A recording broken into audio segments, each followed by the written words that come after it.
Hello, my name is Anat Shenker-Osario, and I'm a communications consultant based in California.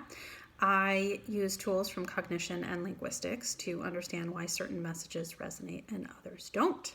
And I'm lucky enough to have studied how people reason and come to judgments about human rights.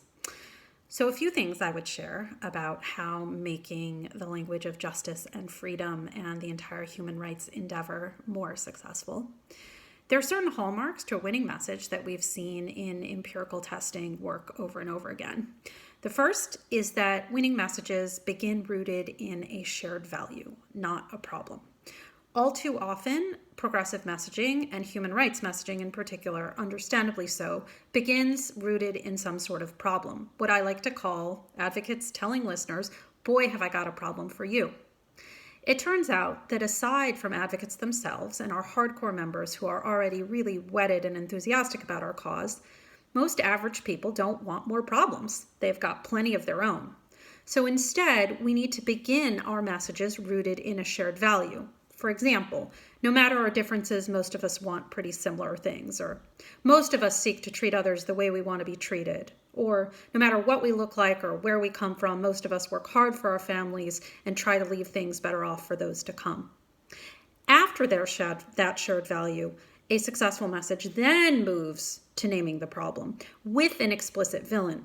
This is the second lesson that we see over and over again, that all too often we say vague things like, inequality is worsening, homes were lost, villages were destroyed.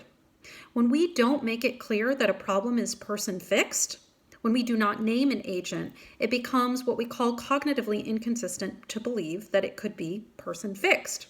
If it seems like the problem is of origin unknown, then we can't really direct people to tackle it.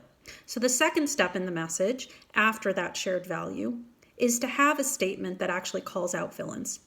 But today, for example, a handful of wealthy and well-connected people divide us from each other while they hoard the goods for themselves.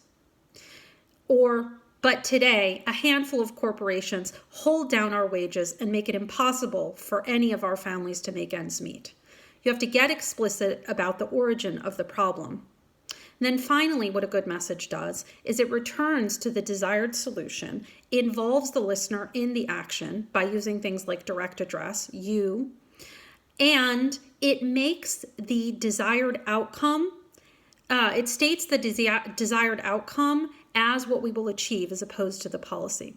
What I mean by that is the difference between, say, for example, we will raise wages and everyone will get paid enough to be able to provide for family.